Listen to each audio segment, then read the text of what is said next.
자, 두산노브틱스 오늘장 도치 캔들을 보여주고 있는데, 즐거운 주말을 앞두고서 우리가 두산노브틱스 앞으로 어떤 흐름이 나올지에 대해선 깔끔하게 정리를 하면 좋겠죠. 우리 상담이 구독자분들 두산노브틱스 매집하시면서 참 오랜 기간 저와 함께 해 오셨는데요. 다시 한번 고생 많으셨다라는 말씀 좀 드리면서요. 지금 우리가 두산노브틱스를 매도할 구간은 아니라는 점 강조를 드리고 싶습니다.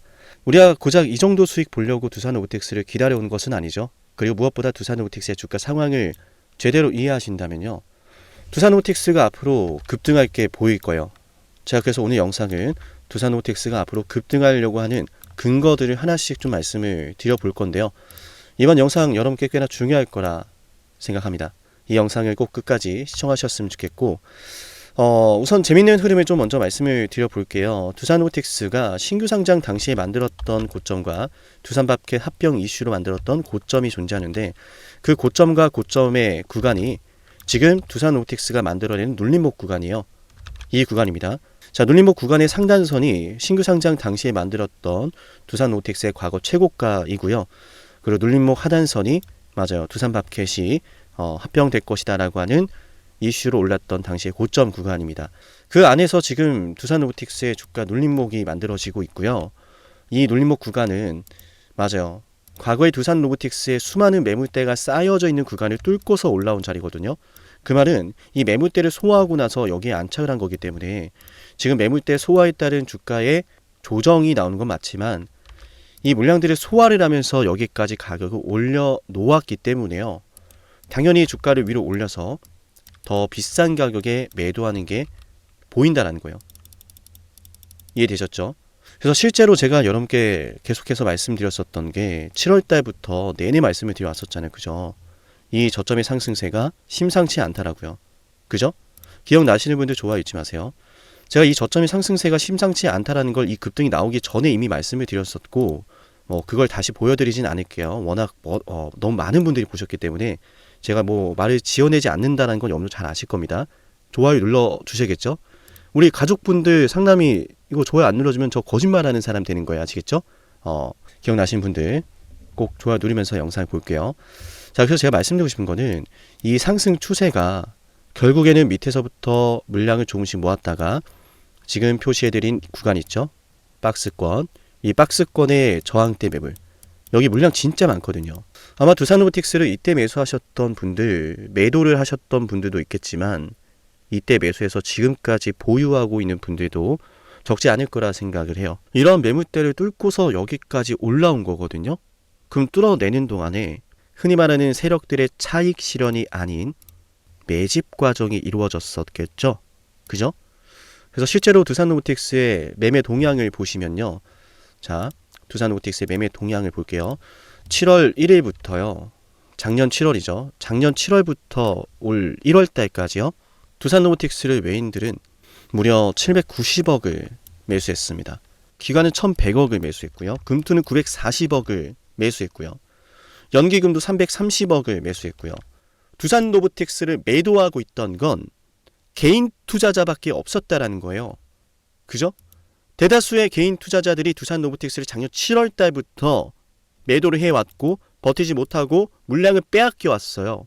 허나 저와 여러분들은 두산노브틱스를 저점에서부터 계속 모아왔죠. 추가 매수하고 물량을 더 늘려가고. 그죠? 도대체 누가 선동을 해왔냐라는 거예요. 그동안 이 주식 못 갈 거라고. 엔비디아 급등 나올 때는 조용하다가 또 눌리니까 못 간다 그러고, 저는 그럴 때 여러분께 기준 잡아드렸어요. 매수하면 된다고. 또 급등 나왔죠. 그리고 지금 이 순간 다시 한번 말씀드리고 싶어요.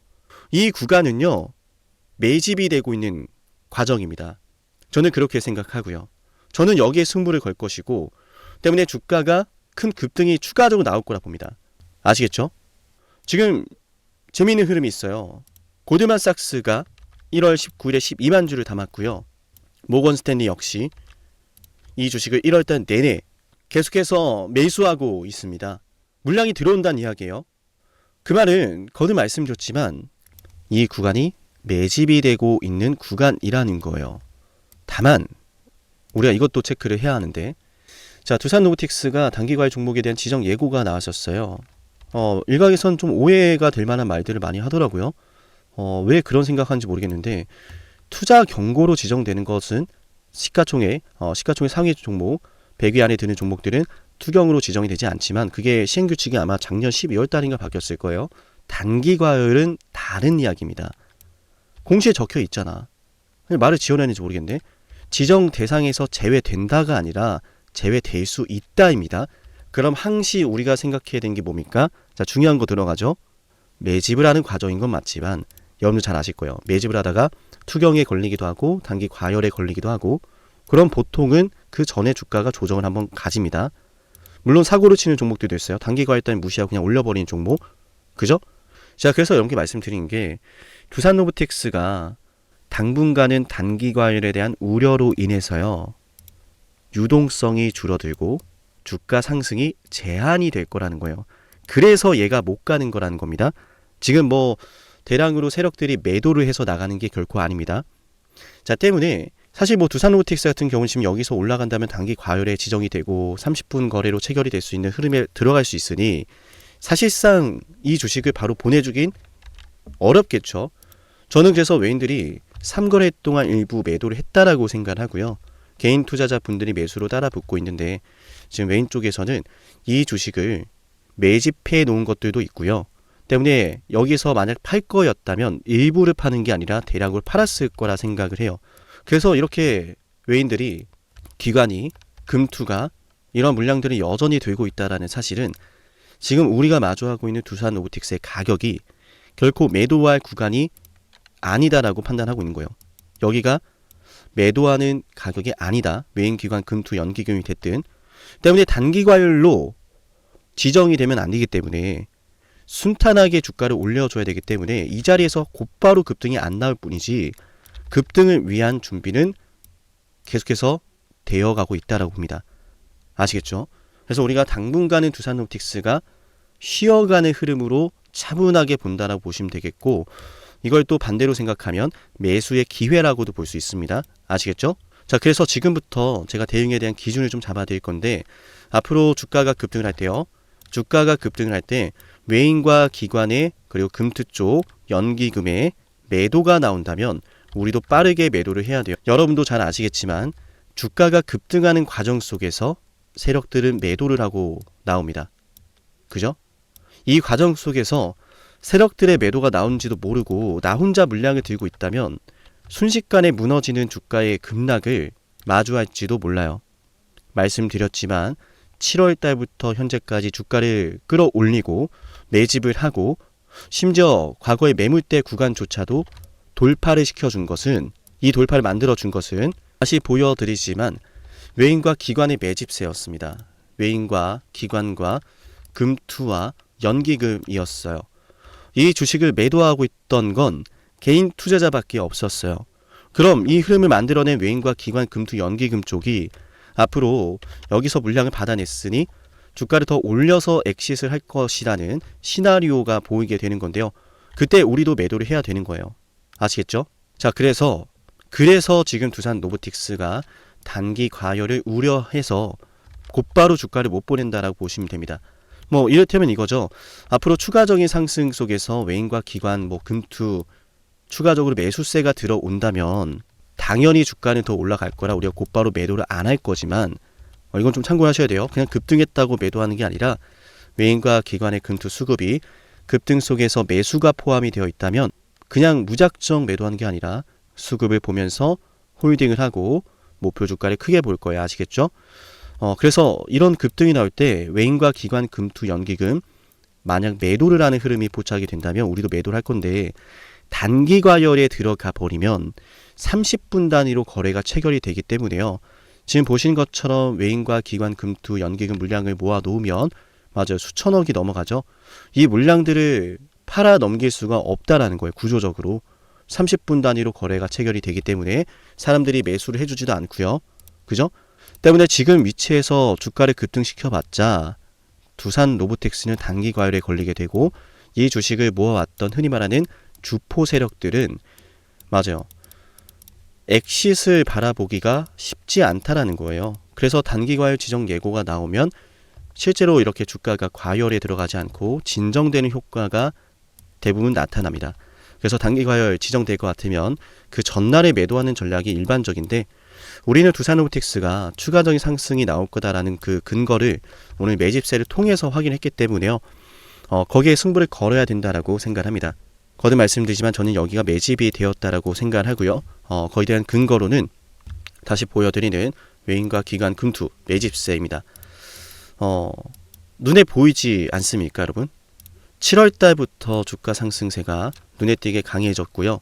이 안에서 외인과 기관의 수급이 들어와 있는데 이걸 바탕으로 주가를 또 쐈는데 신기할 정도로 이 구간은 지금 많은 사람들이 물려있는 구간이에요. 주가가 올라오면은 이 주식을 매도할 개인 투자자 분들이 많다라는 이야기고, 이 주식을 매도할 개인 투자자들이 더 많다라는 이야기는 주가를 급등시키면 시킬수록 맞아요.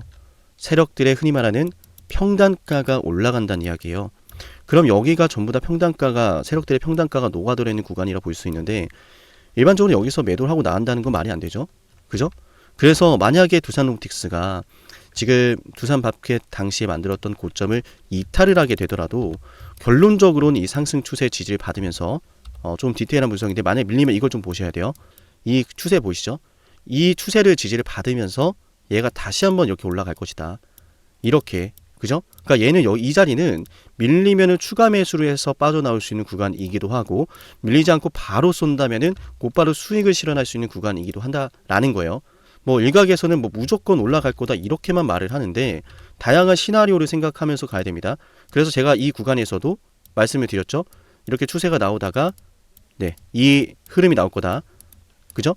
여러 형태로 여러분께 말씀을 드려왔던 상황이고 때문에 이 구간에서도 마찬가지로 여러 형태의 기술적 흐름을 좀 대비를 해야 된다.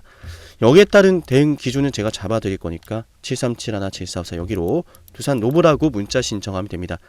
일단 첫 번째 전략은 단기과열 지정 예고 공시 때문에 다음 주까지는 주가가 눌려있는 게 맞는데 여기서 큰 변화 없이 눌림목을 가져간다면 우리는 매수를 하고 네, 추가적인 급등을 기다릴 거고 급등이 나올 때 외인과 기관의 수급을 보면서 대응을 할 거고요. 만약에 단기과열 공시 때문에 자 보시면은 10거래 이내에 아래의 해당 요건에 해당하면 단기과열이 된다라고 했어요. 주가가 큰 급등이 나오거나 거래량이 급증을 하면요. 그죠? 그래서 이 안에서 사실 뺀다는 것 자체가 쉽지 않습니다. 주가가 큰 하락이 나오면은 사람들이 매도를 많이 할 수도 있고요. 반대로 추가 매수를 또 많이 할 수 있기 때문에 오히려 또 거래량에 따른 변수가 나올 수 있어요. 아시겠죠? 그래서 만약 주포 세력들이 여기서 올릴 거라면은 크게 밀어내지 않을 거라 봅니다. 뭐 단기 과열을 우려해서 밑으로 밀어낸다? 뭐 그럴 수도 있지만은 굳이 여기서 밀어낼 필요가 없어요. 사람들이 추가 매수를 많이 할 거라서 그러면은 그죠? 그럼에도 불구하고 만약에 이탈이 나온다라고 한다면은 우리가 이 추세를 잘 봐야 돼요. 이 추세의 하단부를 지지받으면서 쌍바닥을 찍고 올라갈 가능성도 있어요. 이런 식으로 아시겠죠? 자, 이런 식으로 올라갈 가능성도 충분히 존재하기 때문에 그렇게 된다면은 W자 반등을 그리면서 큰 시세를 그릴 가능성이 높아요. 그럼 우리 시나리오는 정해졌죠? 매수를 한다. 떨어진다면 쌍바닥 확인되는 시점에서 자, 이 구간입니다. 여기입니다. 여기 이 시점에서 매수를 한다. 아시겠죠? 만약 여기서 밀렸다가 올라오는데 여기서 매수하는 거 아니에요. 이 시점에서 밀린다면은 올라오다가 한 번 더 조정이 나올 거예요. 쌍바닥을 찍으면서 갈 패턴이 보이니까 이때 매수 들어가면 됩니다. 자, 매수, 2차 매수. 근데 말씀드렸지만 이 시나리오가 나오기는 현저히 낮다라고 저는 생각을 하고요. 이 자리에서 크게 올리지도 않고 또 내리지도 않는 흔히 말하는 눌림목 구간을 거치면서 주가의 급등세가 시현이 될 거라 봅니다. 그래서 기본적인 전략은 이 전략으로 갈 거고요. 이런 급등세 속에서요. 외인과 기관이 매수를 한다면 홀딩, 외인과 기관이 매도를 한다면 우리도 매도를 하고 나올 거예요. 그 타이밍은 문자 신청하면 제가 잡아드릴 거고요. 네, 7371, 7454 여기로 두산 로보라고 문자 신청하면 기준 잡아드릴 거고요. 중요한 타이밍이 다가오고 있으니까 이 타이밍을 놓치지 않으셨으면 좋겠어요. 이어서 10만 구독자 달성을 기원하며 진행하고 있는 선물 이벤트도 있는데요. 해당 선물은 많은 분들이 받아가셨어요. 때문에 내일이라도 종료가 될지 모르고요. 언제 종료가 될지 모르기 때문에요. 지금 이 선물을 받아갈 수 있을 때 받아가시면 좋아요. 어떤 선물인지 핵심 말씀드려 볼게요. 영상을 지금까지 보셨다는 건 노력을 하신다라는 거고요. 저는 그런 노력을 하시는 분들이 진심으로 성공하셨으면 좋겠어요. 그래서 어쩌면 여러분에게 둘도 없는 기회를 드릴까 합니다. 황당하시죠? 이 사람은 뭔데 나한테 기회를 준다라고 하는 걸까? 속는 셈 치고 딱 한 번만 들어보세요. 어쩌면 둘도 없는 그 기회가 여러분의 문을 두들기고 있을지도 몰라요. 어떤 기회인지 모두 설명을 드릴 건데요. 지금 제 연락처 737-7454 여기로 빅사이클이라고 문자 신청하시는 분들은요, 앞으로 다가올 그 빅사이클 대장주를 알려드릴 겁니다. 물론 그냥 알려드리진 않습니다. 댓글로 빅사이클 문자 남기면서 우리 영상 끝까지 봤다라는 걸 인증하시면서 문자 신청해야 돼요. 간단하죠? 댓글로 빅사이클, 문자로 빅사이클 남기면 됩니다. 자, 여러분들 생각해 보세요. 이미 급등해버린 주식 먹으면 얼마나 먹겠습니까? 물론 크게 올라갈 수도 있죠. 단타를 잘 하시는 분들도 많으니까요. 그런데 말이죠, 만약 그러한 엄청난 급등이 터지기 전부터 최저점에서 매수를 할 수 있었다면 어땠을까요? 맞아요. 어마어마한 수익을 거뒀겠죠. 제가 영상 초반에 이렇게 말씀을 드렸습니다. 지금 이 영상 여러분께 기회가 될 거다라고요. 과거에 이미 많은 기회들을 알려드렸습니다. 원전 대장주 두산 에너빌리티 24,200원에 매수 300% 폭등했고요. 하나오션 조선 대장주 역시도 방송해 드렸습니다. 12월 19일. 물론 이럴 때는 이게 진짜 기회인지를 모릅니다. 그냥 지나칩니다. 움직여야 되고 받아들여야 되고 동참해야 되고 행동해야 되는데 그냥 지나치기 마련입니다. 눈앞에 기회가 왔을 땐 거머줘야 되는데 말이죠. 하나오션 이때 당시에 주가 32,800원입니다. 여러분이 어떤 심정으로 주식을 하시는지 잘 알고 있습니다. 그렇기 때문에 더더욱 기회가 왔을 땐 두려움이라는 게 항상 존재해요. 이게 정말 기회가 맞을까? 맞습니다. 왜냐? 원전과 조선 모두 잡아냈고 한미 반도체도 잡아냈어요. 한미 반도체 아무도 거들떠보지 않을 때 저는 여러분에게 엔비디아와 삼성, SK 하이닉스 이 구도를 여러분께 이 생태계를 이미 2023년 11월 8일 한미 반도체 최저점일 때 말씀드렸습니다. 아무도 모를 때 말이죠. 조회수 보이세요? 아무도 관심 없고 아무도 모르니까 이런 기회를 아무도 잡지 못하니까 조회수도 안 나옵니다. 영상을 올렸는데 아무도 안 봅니다. 왜?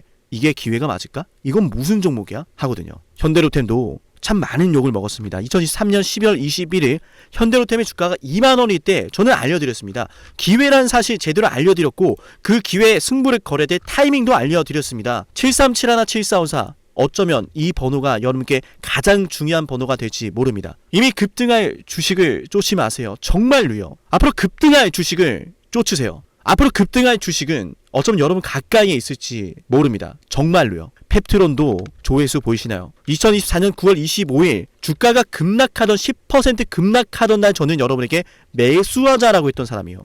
다음 날부터 초급등이 시작됐고 47,900원이었던 주가가 얼마까지 올랐습니까? 수십만 원까지 올라가면서요. 648% 급등이 나왔어요. 많은 분들이 제게 연락이 오셨습니다. 너무 고마워서 어떡하냐고. 이런 방송, 이런 분석을 처음 본다라고. 내가 오늘의 기쁨을 누리려고 지금까지 고생했나 싶다. 저 이 수익금으로 정말 좋은 것들 많이 할 겁니다. 이런 말들을 들을 때가 가장 행복해요. 맞아요. 제게 가장 의미 있는 일은요, 제 방송을 보시는 분들이요, 이런 대박주를 매수하시면서 초대박주를 매수하시면서요, 제게 고맙다라고 하시는 거예요. 이번에 본 수익금으로 자녀 대학 등록금 혹은 은퇴 설계자금 준비했다라고 하면서 제게 의미 있는 시간을 가졌다라고 전해주실 때가 가장 기뻐요. 저는 그렇게 의미 있는 일을 하고 싶습니다.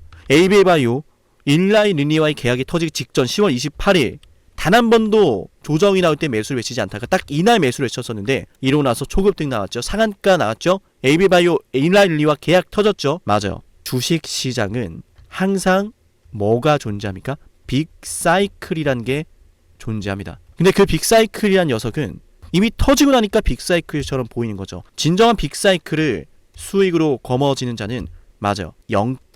0.1%도 채 되지 않습니다. 그런데 이상하지 않습니까? 도대체 이 상남이라는 사람은 왜 매번 다 잡았을까? 두산에너, 하나오션, 한미반도체, 현대로템, 에이비바이오, 펩트론 이미 급등하고 있는 주식이 아니라 앞으로 급등할 주식을 외쳤던 사람이라면 여러분께 필요하지 않겠습니까? 여러분이 바라는 것은 이미 급등한 주식이 아니라 앞으로 급등할 수 있는 주식이요. 수백 퍼센트 올라간 종목들입니다. 이를테면 500% 올랐던 종목이 있다라고 볼게요. 이 기회를 여러분이 잡았더라면 다른 5개 종목들 10% 수익 봐서 50% 마이너스 보고 100% 마이너스 봐도 여전히 500%라고 하는 굳건한 수익이 있으니까 두렵지가 않아요. 이런 말이 있습니다. 대장주 하나만 제대로 잡아도 마이너스가 두렵지 않다. 대장주가 그래서 대장인 거예요. 왜 한 번 대장이 영원한 대장이냐? 왜 대장주를 사람들이 그렇게 노리느냐? 얘만 잘 공략해도 다른 거 떨어지는 거 두렵지가 않아요. 기회란 사실을 제대로 알았다면 놓치지 않으셨을 겁니다. 과거로 돌아가서 다시 최저점 매수할 수는 없습니다. 하지만 지금 이 순간 앞으로의 기회, 앞으로의 타이밍은 알 수 있어요. 제가 이 모든 걸 잡아냈으니까요. 물론 결코 자랑하는 것은 아니에요. 오해하지 않으셨으면 좋겠어요. 진심으로요. 앞으로 저와 함께 이런 종목들을, 이런 빅사이클을 공략하자라는 말씀 드린 거예요. 아시겠죠? 7371-7454 여기로 빅사이클이라고 문자 신청하면 돼요. 물론 문자만 남기는 분들은 공유해드리지 못합니다. 왜? 영상을 끝까지 보시고 댓글을 참여하는 노력, 돈을 벌고 싶다는 그 노력을 보이시는 분들, 저는 노력하는 분들이 성공하길 바란다라고 했어요. 그분들에게 빅사이클, 다음 빅사이클 종목 드릴게요. 오늘 방송 여기서 마치고요. 다음 방송에서 뵙겠습니다. 감사합니다.